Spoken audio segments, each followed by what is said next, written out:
one of my mantras through all of this is shaping works on everything and everyone. Hmm. So I can't make you great. Hopefully, I can make you good, but I definitely can make you better. Welcome to IDD Leader, where human services leaders grow their impact, lead with heart, and build the workplaces our field deserves. I'm your host, Nate Beers. Let's dive in. If you're feeling pulled in 100 different directions between compliance demands versus meaningful outcomes for the people you serve, or maybe feeling the pull between making the programs run profitably versus just providing really great services, then you're going to enjoy today's conversation. I sat down with Dr. Peter Gerhardt. He's the executive director of EPIC programs in New Jersey. He's the author of numerous published research articles and the co-author of the book Make It Meaningful. And he shares from his over 40 years of experience and wisdom on how to navigate the difficult waters of being a leader, and everything from how do you make the outcomes meaningful for those that are in our programs to growing his own personal leadership style and everything in between. Also, stick around to the end of the episode because I'm going to share with you a free resource that spells out how can you help your frontline supervisors level up their leadership as you're leveling up yours. It outlines 4 simple supervisor habits with an easy checklist they can do to try to grow in those things. I've split my conversation with Dr. Gerhardt into 2 episodes. This is part 1. Our next release will be part 2. Without further ado, enjoy today's conversation. You've long advocated for teaching individuals with autism skills that actually matter in adult life. How does that same principle, focusing on what truly matters, show up in how you lead and develop your staff? Because you have to think, like, what are the skills that are going to make their life easier if they're applied correctly? I think one of the frustrations that a lot of staff feel is that they were never taught properly. So it's a difficult job anyway, but to not be given the right tools, makes it that much harder. So what I want to do is make sure that when I train staff, I train them in a meaningful way so that the skills they have are matched to what the demands of the job are. And in that way, it becomes more of a win-win. Now, I also have to admit that's an ongoing process. It's nothing in this field do you ever get to say oh, damn, I'm good, I'm done. It's a continual process. But if you keep focusing on that, then that's how it works best, I think. Okay. All right. No, that's great. Can you give a practical example along those lines of Oh, teaching easy. staff what matters? Yeah, go ahead. Now, we work with adults with autism and kids with autism too, but we do a lot of community-based instruction. And there's a big difference between community-based trips and community-based instruction. Think of it like the difference between going to a zoo and going to a petting zoo. When you're actively engaged in the learning experience. Okay, maybe you're not petting lions and tigers and bears, but you're still actively, involved. With community-based instruction, you need to be actively involved. But so we work with our staff to say, now listen, what do you think are the most important things that he needs to know to be able to do this well? Now, that doesn't always mean that we go with that. I have some really great staff. I think they're right 95% of the time, but there's still that 5% of this time that they're not. But we build up those skills in that environment that way so that it works for them. And then they feel validated. They feel that they're doing something good. They get to access the reinforcement that they need. So that's definitely how it works its best. Okay. No, that makes a lot of sense. Now I kind of jumped ahead just to back up for a moment. Can you give a brief introduction to yourself? What does your organization do? What's your role? And then thirdly, if you could describe the first moment, however long ago this may have been, that you knew you were in the right field. Oh, gosh. um, I'm executive director of the EPIC programs, which encompasses the EPIC School, which is a school for individuals with autism ages 5 to 21, EPIC Inclusive Communities, which is our adult day program for adults ages 21 plus, and the EPIC Foundation, which is our fundraising wing, because in order to do what we need to do, we need to raise money. It's just part of the gig. I've been in the field for 40 years. This is the only thing, I'm an outlier. This is the only thing I've ever done with my professional life, is to work with individuals with developmental disabilities. Primarily autism, some intellectual disabilities, some combined, but mostly autism spectrum disorder. And I've been doing it so long that when I first started, we didn't have a diagnosis of autism. Hmm. So it's I sort of like date myself a bit when I talk about things like Okay. that. um, it's when did I know this is the field for me? I think somewhere like around like when I started really to do um, adult services employment development, which would be around year 5 of doing it. I really saw it as a potential career trajectory. That there was something in this more than um, being a direct service professional or being a job coach or being a day program support person. And it was then that I really started to feel that there was a future for me in this field, but that I had to design it. Like I couldn't wait around. I had to make myself invaluable. Hmm. Now, nobody is invaluable. Like it's a ridiculous statement. But I had to make myself as valuable as possible to an organization so that when something did come up, when there was an opportunity, and in this case, a position was created for me, um, I was able to access that and actually do it well. Um, so that was probably, oh my God, going back, um, probably 1990. Hmm. That's how long ago it was. But I've Yeah. worked in schools, I've worked in day programs, I've worked in residential, I've worked in um, you name it, I've done it in this field. Okay. Yeah. Well, you've got this wealth of experience, which I'm so excited to keep pulling on today, so that I can learn and that all listeners can learn, you know, from your experience. Um, I've read some things that you've written about leadership, and you've shared about the interplay between the importance of humility and leadership cult of personality. And I was wondering, can you maybe first define that, but can you explain this interplay and what are some of the biggest takeaways that program leadership or executives should keep in mind? Um, well, I use the term cult of personality in a slightly different way than it's usually used in the political arena. In the political arena, it has a sort of a negative connotation, quite honestly. I use it that everybody who's in this field who's had some degree of success just ends up bringing so much of themselves to the table, that they invest so much of themselves that the program becomes a real reflection of who they are, of what their goals are, of how they see things going. That's what I see it as, this sort of um, cult of personality component thing. What was the other part that you asked? Yeah, just how does that interplay with the importance of humility? Because I know you talk about that Oh, as well. yes, definitely. Like I think the biggest sin that we can commit, well, one of the biggest sins, is when we start to believe our own press. Hmm. I think that that's the death knell when you start thinking, you know, you're really good at what you do, or your stuff, or Now, and no false modesty. I mean, I obviously I've been doing this 40 years. I know my stuff. I'm not like, but I also realize that every day is a new challenge.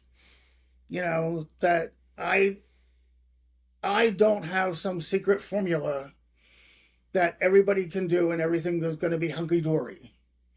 If I had 100% the right answer, everybody else would do it. And it's apparently not that, you know? Yeah. So, but when you start to believe your own press, I think you're sort of dead in the water, because then there's no more goals, there's no more hills to climb, there's no more. Um, so, like, you go to some places and they see, on the wall, you see publications and you see, and I got these things behind me. Like, you do anything long enough, they give you plaques. Yeah. That's what these represent, just length of time in the field. Um, but they're behind me, like aesthetically and practically, they're behind me. They're not, the real goals are in the future. That's the where I got to keep focused on doing this, um, and keep doing it well because the field keeps changing. No, I think that's a really good point, and it kind of it actually just reminds me of some of the best athletes that whoever they're playing on that day doesn't care what they did in the past. Right. Like if they're in the batter's box and it's a pitcher coming at them, it doesn't matter if they've had 3,000 hits or whatever their past history is. It's can they hit the ball today? Yep. And the only way to do that is to put in the reps and to put in the work and to keep the continuous improvement process. So I Yep. think I'm hearing that in what you're saying as well. Yeah. Absolutely. It's a constant, game of self improvement to do this well. Because the field's constantly changing. Like our orientation to how we do this is constantly changing. The research is constantly changing. Um, so if you're not up to date, you're falling behind. Yeah, I think that's valuable insight. Mm. Um, Now, many senior leaders or clinical director type positions are going to be feeling pulled between compliance demands versus truly meaningful outcomes. It's similar to, but also kind of that pull or tension between profits versus outstanding services. What advice would you give to leaders that are trying to navigate these kinds of tensions so they don't lose sight of their why? I think it's a real challenge in the field right now, especially, in the autism world where we have um, such a big insurance funded part of the industry, where that's now medically necessity is the big watchword, Yeah. um, and is teaching someone to take a shower medically necessary. Now, I would argue it is, uh, but I think what's important, and we talk about this in the book, in the Make It Meaningful book, that it's not about getting creative and trying to like scam the insurance company. It's about getting creative and writing really good goals. Hmm. Like, if you can write a good solid goal for taking a shower and incorporate social with it, and incorporate direction following, and incorporate like all this other stuff, like you can get that approved. In the education system, it's a lot easier, but we still have our state standards. Like, for typical kids, math, reading, they're the Grail, and that's great. That's what it should be. Absolutely. Um, Most of my individuals have limited math skills and limited reading skills. Um, so we often have to write goals that have very little to do with math or reading, but we can also find some way to tie it in. So we could say that if he's working, he will work on a particular task for 45 minutes, um, by grouping together items in sets of 10. Hmm. Now, all of a sudden, I've made it into a potential math goal, when it wasn't really a math goal to begin with. Okay. So it's about getting a little creative. It doesn't work all the time, um, but that's where we've sort of learned to go, if we're going to be good with this. Yeah, and what do you think that looks like more on the adult system side when there's not, someone's maybe in a residential setting or a day program where kind of fundamentally the payer is not really concerned about goals per se. Now, for the benefit of the individual, absolutely. But what do you think that looks like in more of that kind of setting? Yeah, it's interesting. In the adult world, it really 100% falls, um, to us to keep that ball moving forward. In the school program, we have Department of Ed. In the insurance funded programs, we have those insurance carriers. Like, you know, Yeah. yes, we have Medicaid in the adult world, but the goals that Medicaid prescribes are very vague, very open ended, very loose. Um, you know, it has to fall to us to say no. We're not just satisfied with that. But then, there was a great article that came out in 1990. Diane Bannerman wrote about the merging the right to effective rehabilitation and the right to personal choice, the right to eat too many donuts and take a nap. Yes, I know this article. Yes, That's I know that article. In fact, I always give it to if someone new joins our team. Okay, go awesome. ahead. Go ahead. Go ahead. That's awesome. Well, 1990, in this very scientific journal, Journal of Applied Behavior Analysis, and it really was about, yes, we're supposed to teach, and yes, we're supposed to teach this, but he's also 25 years old. And so now, how do I make sure that he has this amount of personal choice? So it's hard for me to sit in that chair and go, well, no, you can't have that other marshmallow, but I'm going to go out tonight and have like 12 drinks with my friends. It's a real Yeah, double standard of care. absolutely. Now I'm not advocating that I should be having 12 drinks with my friends, but I'm also saying that, well, maybe if he has an extra marshmallow or two, it's not going to be the end of the Yeah. world. But the field back in 1990 was very different. It was very, I hate to say controlling, but it was focused on behavior control as opposed to behavior support. Hmm. Okay. Where That's now yeah. we're That's much more focused on behavior support. absolutely, absolutely. Now, kind of back to these tensions that leaders are facing. I'm sure that with your experience, you've worked in different roles that require balancing clinical excellence, family expectations, and then just the operational realities. What have you learned about leading through complexity that agency leaders might need to hear? Um, I think the most important thing that I learned, and I emphasize it with all of my senior level clinical staff, is sometimes your most important skill is to shut up and listen. Hmm. A lot of times with our families, like we're trained to be problem solvers. So somebody comes to us and says, well, this is what's going on, and this is the problem, and we jump right in and try and fix it because that's how we're trained. It doesn't matter if you're a clinical psychologist or a behavior analyst or a speech and language pathologist, like, it's how we're trained. Um, but sometimes people just want to be heard. Hmm. They just want to know that somebody's listening to them. And in my experience in those situations, if I just shut up and listen for just 15 minutes, just let the person talk for 15 minutes, about 50% of the problem goes away. Hmm. Because they just wanted to know that you're listening to them. And then we can get to what the real problems are.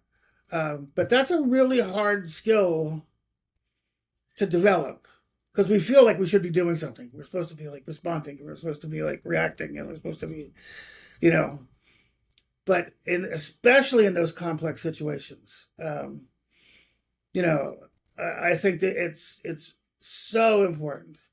And there's a hierarchy in those complex situations. I mean, the hierarchy is always number one going to be my students and my clients. Then it's going to be, the families, and what do they want? And like one of the things that I tell all the families I work with is, we want to be very supportive, but just so you know, I really make my money when I tell you, no, we're not doing that.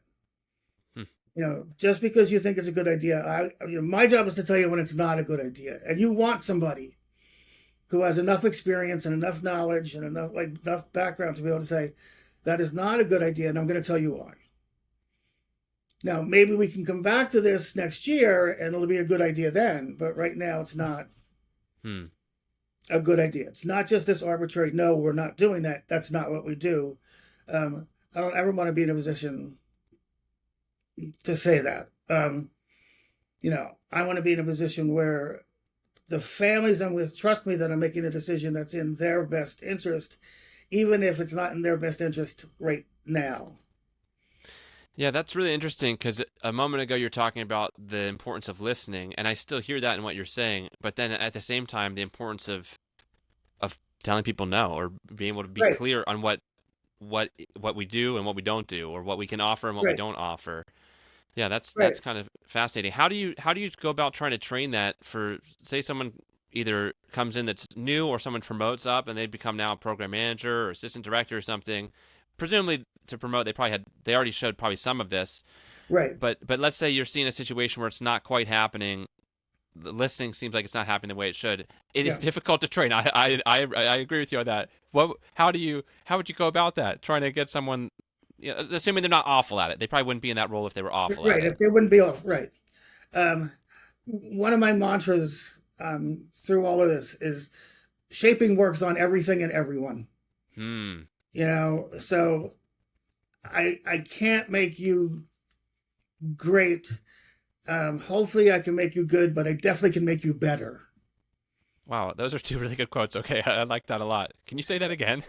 I can't make you great. I might be able to make you good, but I definitely can make you better.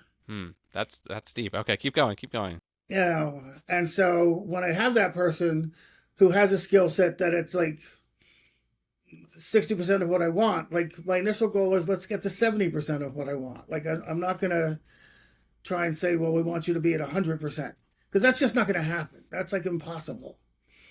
And that just is a recipe for failure, and then frustration, and then anxiety, and then this whole thing. Then you get burnout, and it's just not, you know. But I think what we have to remember, and it's easy to forget that yes, we'll get to 70, there's still then 80% is where we want to be. Yeah, you know, yeah, and then we get to 80%, and then we also have to remember nobody's perfect. So if someone gets to like 85% criteria of what I think they should be doing, chances are I'm good with that. yeah. Yeah. Okay, So okay. What would you say are some of the more common leadership mistakes that you see in service provider organizations? And then what are they costing us in terms of outcomes or staff morale? I think we get reinforced for quiet. That like if you have this adult day program with 50 people in it, and at the end of the day there were no aggressions, no acting out, no tantrums, no this, no that, no, we say that was a good day. Well, I don't agree with that standard. Like I think sometimes you got to have a little frustration or tension in your life to learn. Hmm. I think haircutting is the appropriate, the great example. Like none of the kids I've ever worked with love haircuts. You know, so it's always this system. Like we even went out and bought barber chair, and we hired a special person, like who has experience with autism and is a barber, to Yeah. come in and work with our kids. But during that time, especially initially, like they're not happy campers. No matter how good we are at taking those first couple steps and making them as non-challenging as possible, they see the barber chair and they're freaking out. You know, but I can't say, or I don't want to say, I don't want to say, I can't say, I don't want to say that, well, we're not going to do it because of that. Hmm.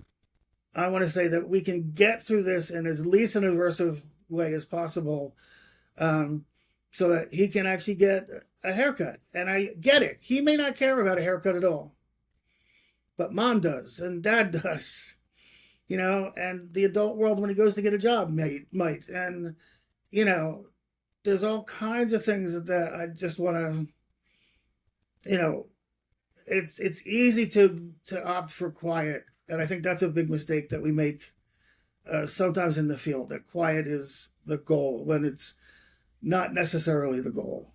Um, I think another mistake, and I talked about this already, like, believing your own press. Yeah, I see that all the time.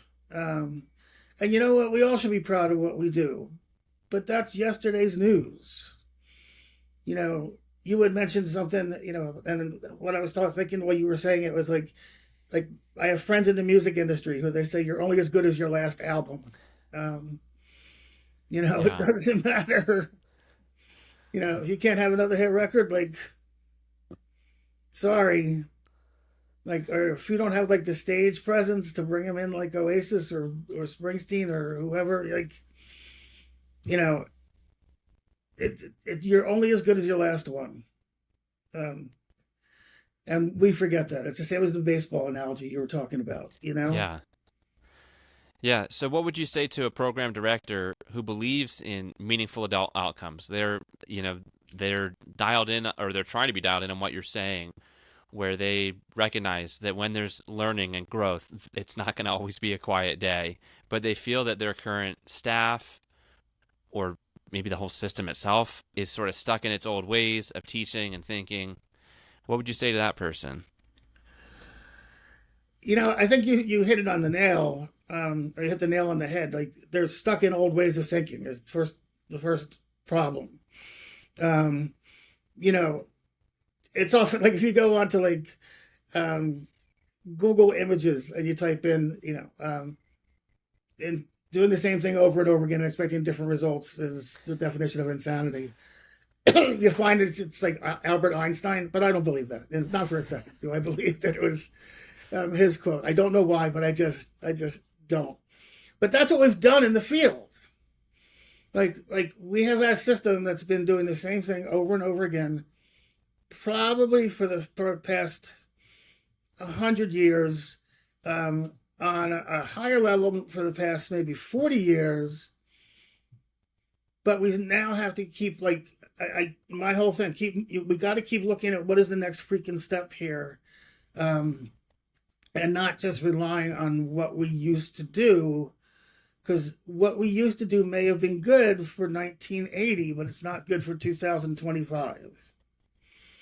And it's not good for this particular individual. It's not good for this particular individual. Um, you know, that I'd have to know more about like the situation if we were to give like a No, of course, of course. I you just know, was, yeah, getting some of the broader brushstrokes on that. yeah. Yeah. Have you seen this kind of change really take root in an organization to kind of go from, I mean, I know it's never as clear cut as Yeah, just purely A to purely B, yeah. but have you seen I mean, you've seen it system wide in Absolutely. your career, but I mean, in a Yeah, more targeted time frame, have you seen that shift happen? absolutely. I will tell you, like one of the things, particularly about adult services, um, I think there are pockets of excellence throughout the country. You know, I think they also tend to keep it kind of quiet for themselves. They're not like really like the braggarts. They're not like, and I think it's because they want to do good work. They want to make sure that they're doing the right by all their clients. And that's their reinforcer. It's not like going to a conference or publishing a paper or, you know, and there are people across this country, um, in every state, I would venture to say, who do a truly amazing job.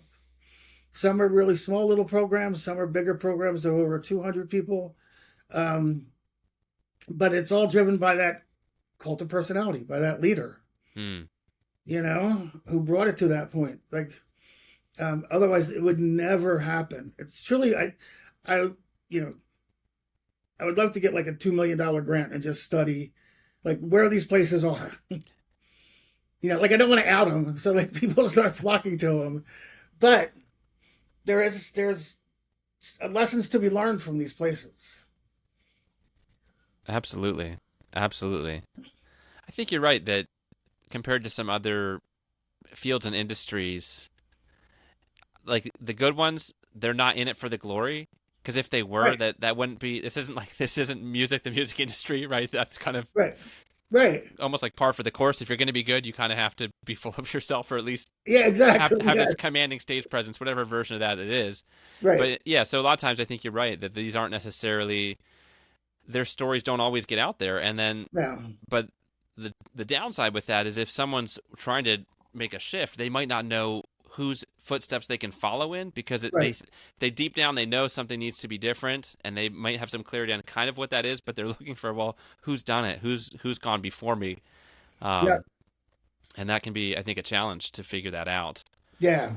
No, absolutely. And that's also why you have to sort of like stay outside of your own. You have to stay outside of your own box, but you have to have legs outside of your own box. Hmm. to see who else is out there and what else they're doing, and to actually do some investigation. Like, it is so easy today. It is so easy today to go into the literature, and see what the research is saying. Go to Google Scholar and type it in, Yeah. you know, um, pisses me off. You know, I had to like go through like the mainframe computers, and I had to now it's like nothing, but it's out there, so take advantage of it. Like, don't just leave it sit there fallow. I mean, there's a lot of good information out there. Um, you know, like one of my professional heroes is this guy named Paul Wayman. Okay. I know Denny Reed is also one of my professional heroes, so I know you had on. Yes. Yeah, I adore Denny. Um, but Paul's at Virginia Commonwealth University, and his whole thing for the past 40 plus years has been supported employment with people with significant disabilities. Hmm. And not only has he like done the published papers on it, like he's done the work on programs, and he has all these training materials available that are like either for free or very low cost on his website, um, which is Virginia Commonwealth University, RRTC. Okay. Thank you. you're, That's good you're, to note. you're welcome.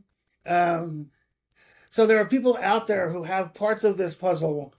You just have to go and seek it out and see what fits for you. Doesn't mean that because, Paul Wayman did this, you have to do this. But it does mean that this little piece of the puzzle, at least it might fit somewhere in your puzzle.